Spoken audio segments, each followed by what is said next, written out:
Okay, so hi, hello.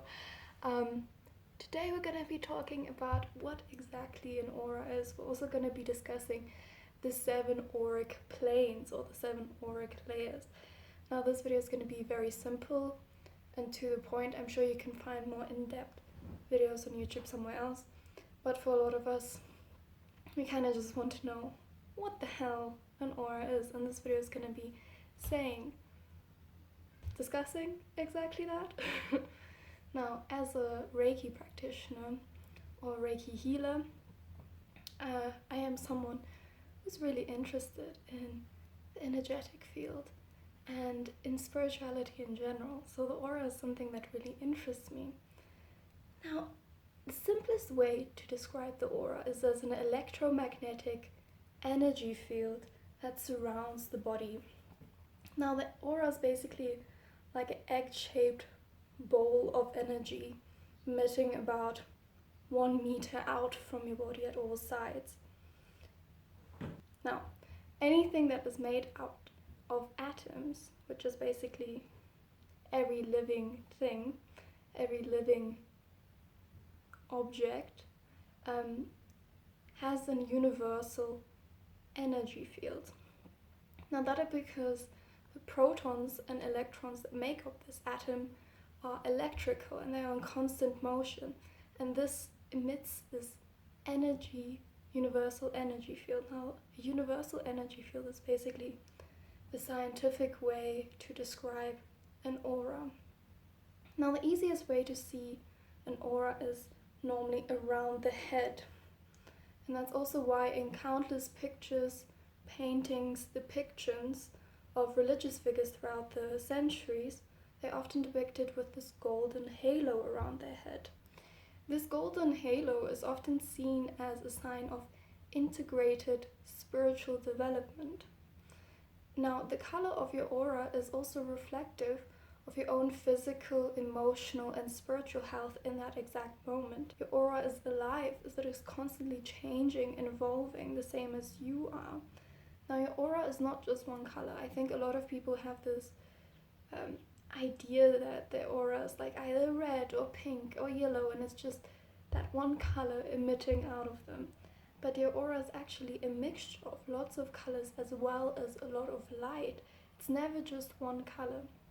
And each of these shades says a lot about how you're feeling in that exact moment. It says a lot about your health in that exact moment. Now, people who have depression often have very dull auras, and the same with people who have addiction problems or substance abuse problems. They have very dark, convoluted auras. Now, in contrast to that, a person who is really healthy, self-confident, and they're just this little positive ray of sunshine, as you could imagine, they have a very bright or light aura. Now, your aura consists of 7 layers, and each of these 7 layers has its own unique frequency. But all these layers are quite interrelated, and each layer can affect the others. And for this reason, a lot of people equate the auric planes, or auric layers, you can use these words interchangeably as you wish, with the chakra system. Now, I think most people who would be watching this video know what the chakra system is. But for me personally, I would not equate the auric planes themselves to the chakra system, as well as these both have to do with your energy as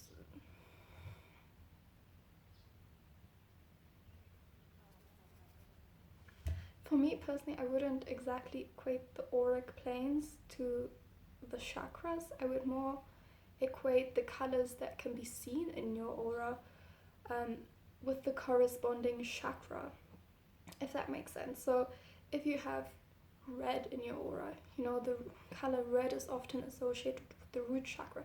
It's important to note that the chakras themselves don't have colors, whereas your aura does emit color.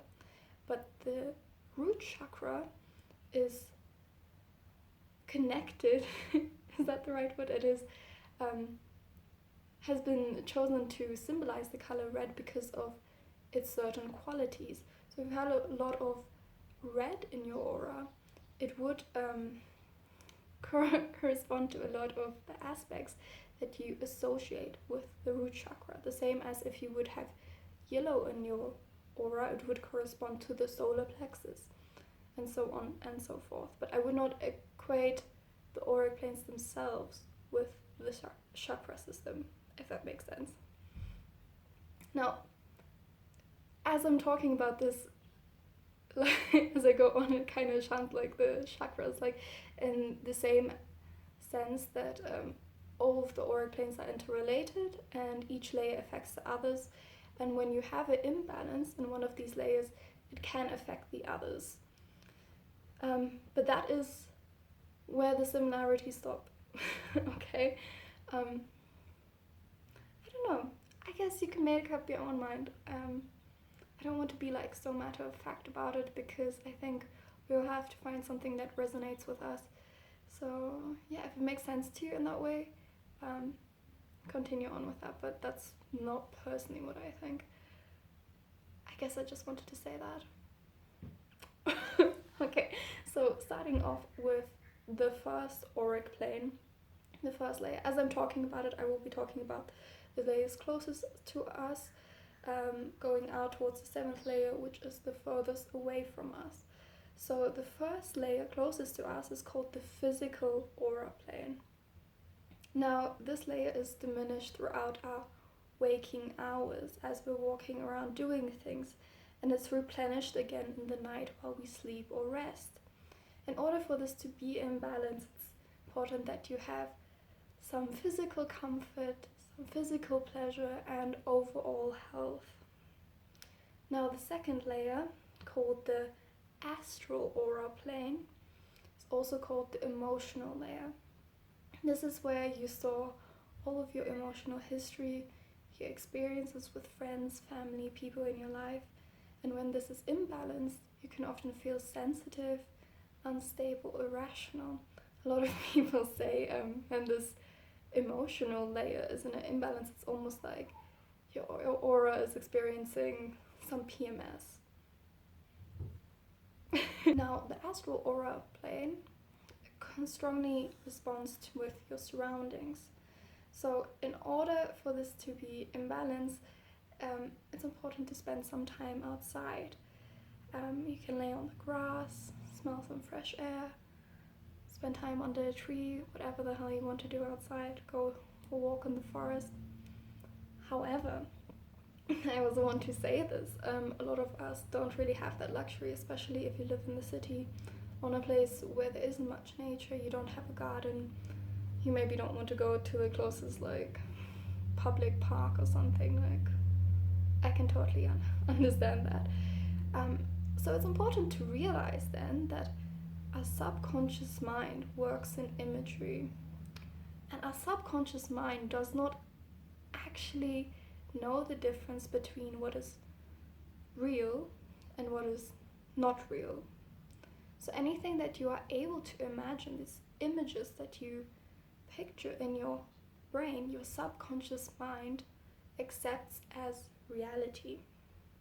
Your subconscious mind does not work in thoughts or words like our conscious mind does.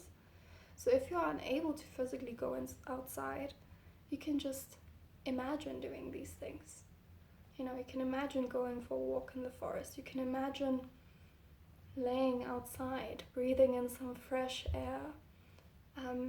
If you're not so good with imagery, you can simply try to visualize the color green, because colors themselves have their own unique vibrational frequency, and the color green, as it is seen so much in nature, has a similar vibrational frequency as if you were to be outside in nature. If that makes sense. Now, your third auric plane is called the lower mental aura plane. Now, this layer relates or corresponds to everything that makes up our own experience of our reality, our own individual reality. Now, our own belief systems, our own thoughts, our own ideas about how things work often manifest themselves in our own reality. We are the creators of our own reality. What we think about the most, what we worry about the most, often manifest in our waking hours, in our lives. So this is basically the auric plane which we spend most of our daily lives in, most of our waking hours. We are constantly thinking every day the same thoughts, because we are further perpetuating these thoughts, these belief systems. And that's why it's important that you watch yourself talk. You watch what you further perpetuate. If you're unhappy with something in your life, then you just have to change the way that you think about it. Now, for anyone who's familiar with the law of attraction, I think they know exactly what I'm talking about here. So this auric plane basically expands when your mind is at work, when your mind is thinking, when your mind is learning new things. But when this auric plane is imbalanced, you can feel judgmental, you can feel down, you can feel anxious. So it's important, in order to balance this layer, that you give yourself loving, positive thoughts, because when you give yourself loving, positive thoughts, you will create, you will manifest a loving, positive reality. The fourth layer is called the higher mental aura plane, and this corresponds with the layer we just talked about, the lower mental auric plane. And whereas the lower mental auric plane has to do with own thoughts and belief systems that make up our reality, the higher mental aura plane adds in a deeper spiritual element. This is where we store our deeper or our higher mind's beliefs, such as self-love and gratitude and selflessness. Now, self-talks also affects this layer.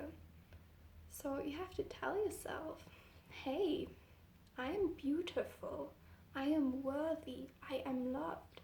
And even if you necessarily don't believe this at first, the more you say this to yourself every day, like repeat it as a mantra, I am beautiful, I am worthy, I am loved, you will start to believe it and you will start to manifest this in your reality. Now, the fifth layer is called the spiritual aura plane, and this solely has to do with our spirituality.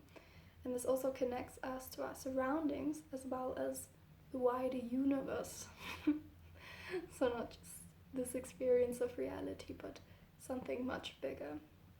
And when we are connected to this layer and also connected to other people's spiritual planes, we can better see or notice people who are like-minded, who are going down the same or similar spiritual path as us. And when you have this clear spiritual aura, you will find yourself that discovering things you can teach or share with each other, I should say.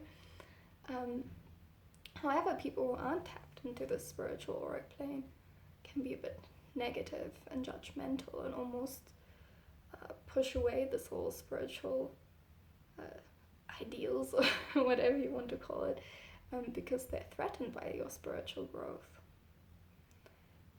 The sixth layer is called your intuitional aura plane or the celestial aura plane. As both those words, celestial, intuitional, what's the word, refer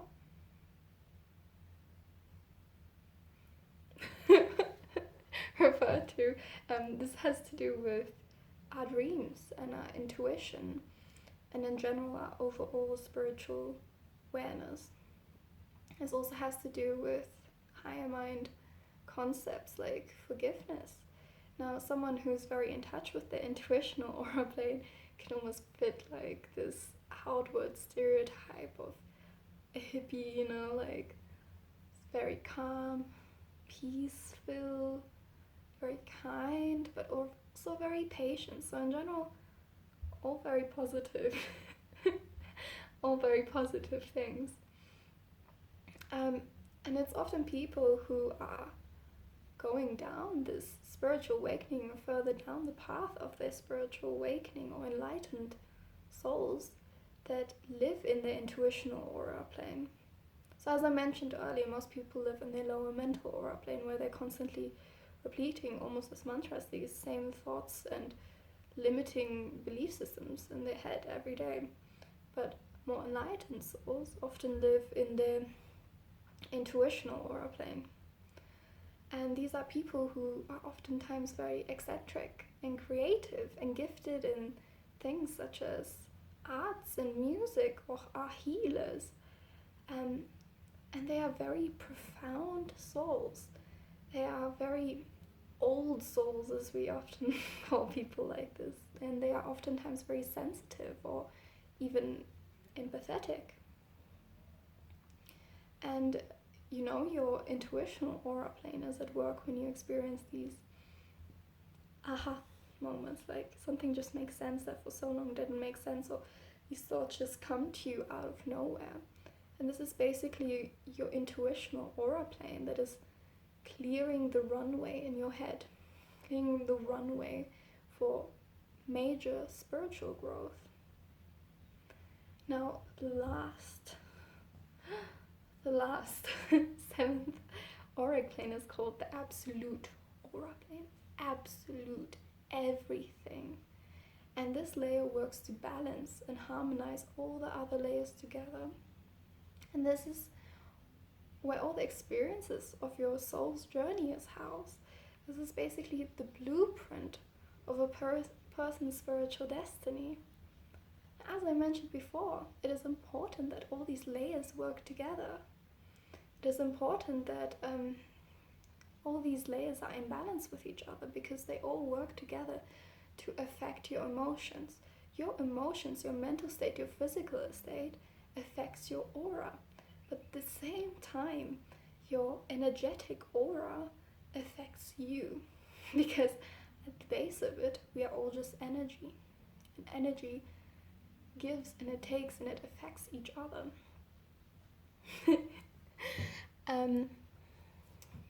So yeah, that was a very simple way of explaining what an aura is and the 7 layers of an aura.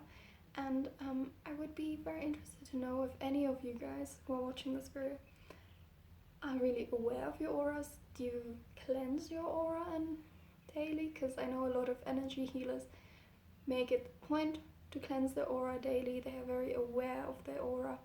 Have you ever been aware of someone else's aura? Have you ever sensed someone around you and for some reason didn't like them and you couldn't put your finger on it? That could be their aura.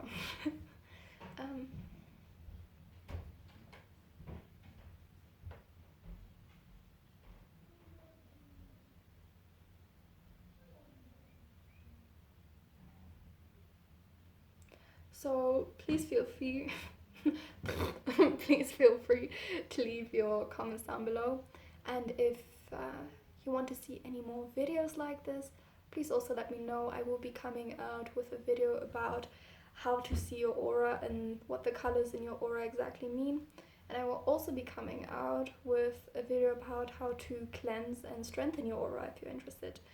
So until then, bye bye.